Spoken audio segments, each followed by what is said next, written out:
Again, he is playing on a barcode today, and let's just go add that up there real quick. Bam! That actually looks pretty cool. Just have this in the middle of the screen. Jaedong. You guys won't need to read anything else. Make sure I don't actually misspell it too. That'd be awkward. Ugh. Alright, there you go. Bright, bold lettering. I should just shrink that up a little bit more. Alright, cool. So I'll keep that saved, so if we got Jaedong more today, we can move that around to accommodate his barcode. But ladies and gentlemen, welcome to the 32Boys1Cup. Korean group number 2. It's the first match of the day. Nobody's life is on the line. This simply determines who goes to the winner's bracket and who goes to the loser's brackets.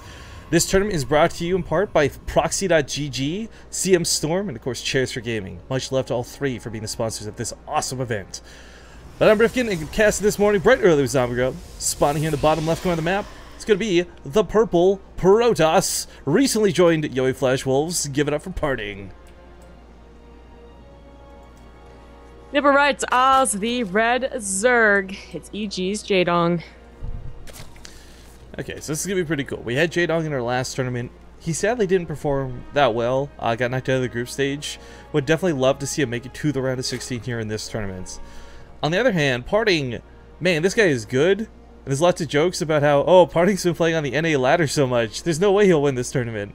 So it's kind of like this like fan hype versus anti-fan hype. But I got to tell you guys, like, I got to cast Parting for a map making competition like half a year ago. We got to see him recently in the Dragon Invitational.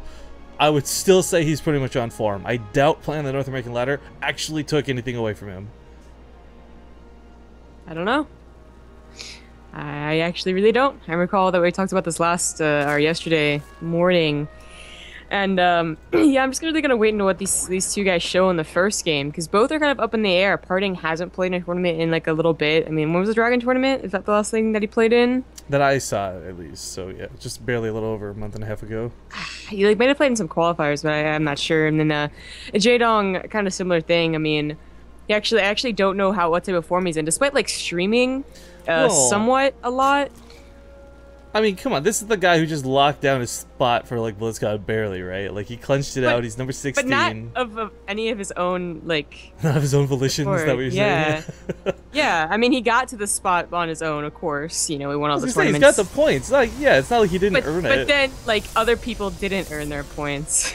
Was more as to why he got in, right? Like, could have gotten better at DreamHack. But the point is that, like, I don't know, if they were in a tournament last week, we'd both be like, oh man, they're totally on form. Like, this is actually going to be like really great. You know, Jaedong's A+, Parting's A+, but these guys haven't been. So, man, you are such a Korean snob. Jesus.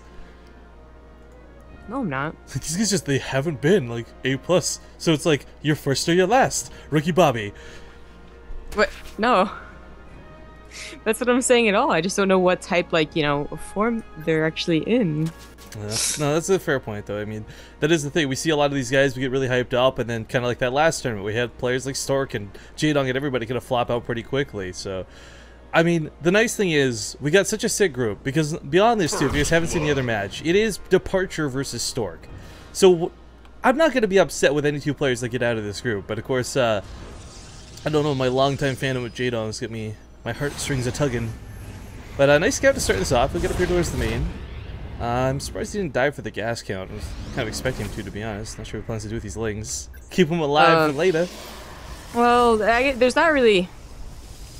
okay, so the chance of the party doing that like really fast forward gate is pretty low anyways, and that's the only reason you really check the top two gases. Fair enough. So, I think that he's just assuming what a suck if Parting was, but I think he was realizing how much, you know, he was actually, you know, producing probes, he didn't stop or anything like that, so... He's right. Gateway's coming down the front wall here. 2 for now is not that big of a tell. It's going to have 3 in total, which is perfectly fine. You can do whatever you want in the early game with 3 gateways, honestly. But of course, for Jaedong with this Overlord here, once he moves on a scout, it's nice to know that that's okay, not a forge at the front, but indeed, you know, the extra gateway.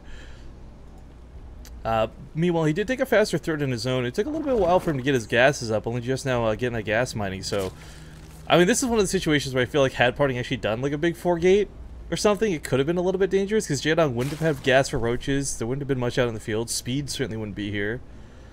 You're just a bunch of slowlings. So I guess I didn't have a score on. I didn't realize it's best of 3, but 0-0. You haven't missed much. It's game 1. Yeah. So it looks to be pretty passive, and it is on Deadwing, and I mean, people just I don't know. It's some like depending, I guess, the meta, right? Like even if the map really allowed for 4 bases, some people, some races might as well just yeah, all in all the time, anyways. Okay, that's how it does, for sure. Well, there's but situations too where like, you start a game with an all-in, you do a lot of damage, you fall back, and suddenly you can actually macro out of it if you didn't win. I mean, well, all-ins are yeah. they're such delicate phrases because everything kind of starts as an all-in technically, and then can fall back really well afterwards. But speed is on the way. Roach Warren's starting up here. Parting doesn't have the craziest force, and like I said, I mean, it's 3 gateways. You can do a bit of damage with 3 gateways, and as long as he saves the energy for a recall, I think he'll be okay. But for now, it's mostly slow lings. Yes, they're on creep, but it's slow lings to stop this. Well, more slow lings are on the way, and the Roach Warren is finishing up just in case something is happening. But I think, yeah, Jaedong has an overload at the 3rd, so he knows that, you know, this isn't an all-in or anything like that. He doesn't have to bother checking the natural or the main. Every time Rifkin harps on not taking this base to the 3rd, this is exactly why, guys. Yeah. Although, He's also getting off a lot here, actually. Parting's gonna be a little bit careful. This report was getting a little bit low. He can still recall if he wants, but I think this army should be able to take the fight. It's a lot of slow lings. Once again, this is not a volatile force coming out of Jaedong here. Yeah, no high ground vision with the Militia Corps having to pull back like that, but it was getting too low to even try and recall, so good thing it could take that fight. But that was kind of on Jaedong also not getting that Roach Warren as, you know, early as he could have. I mean, like 630 Roach Warren, and he doesn't really abuse that spot nearly as much. Well, this force out of Parting can still do quite a bit of poke. There's a pylon here if he really wants to reinforce it, but I think one of the key things is he did keep the Mothership Core from baiting out energy, so worst case scenario right now he drops 1 time warp. Worst case scenario he drops a recall. So I mean, his presence on this side of the map, as long as he doesn't like stop paying attention to it, go AFK, he's totally fine to stay on this side. And of course, keep an eye on whether Jaedong takes a faster 4th, how many roaches are in play, exactly as we see coming down right now. Might just want to pop off that recall. There we go. Lose a couple zealots for his trouble. Hardly the end of the world. Yeah. And like any ZVP, we do a blink on the way as well as +2. The question really is Parting going to do anything with it? He's going to slap down a lot of gateways and go for like a 3 base all-in, although as you say, it's, you know, it's not really an all-in until I guess it fails. Yeah, it's an all-in until it doesn't work.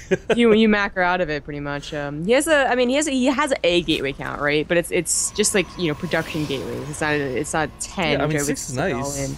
Yeah. It's up to 8 actually. So. Oh yeah, the other one's finishing. Oops. Okay, so Blink's finish up, +2 weapon upgrades, all these other things. But Jaedong's actually going for Hydralisk. He's got the Infestation Pit on the way. Now I imagine this is probably for Hive Tech, because we see Vipers so much more commonly. But man, after seeing so much Slivko versus Protoss lately, I'm pining for the Infestors. Infestors have been just so good lately when like put in the right hands, but nobody seems to go for them for whatever reason. Well, 8 gateways with +2 is still pretty strong. Oh, it's immediately snipes immediately. Yeah.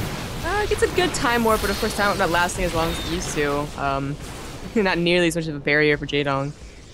Well, I mean, there's literal barriers, but yeah. Forces are cool.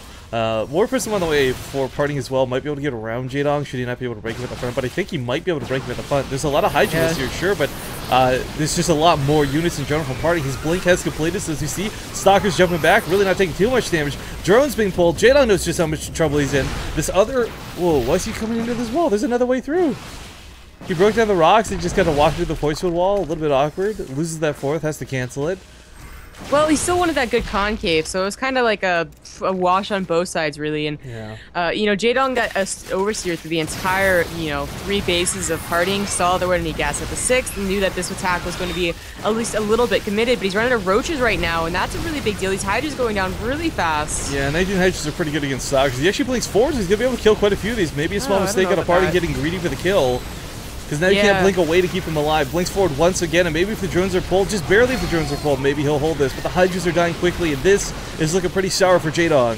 He pulls back to the natural. He knows how messy this is getting. This is his life on the line. More drones probably need to be pulled, but this is still, for Parting, like not the most overwhelming force you've ever seen. But it might just barely be enough. The Hydra spawning might clean this up. He lost a lot of workers for this hold, though. Pulling more off the mineral lines to go for the defense. 25 drones dead. Yeah, okay. Man, I think there's a real problem.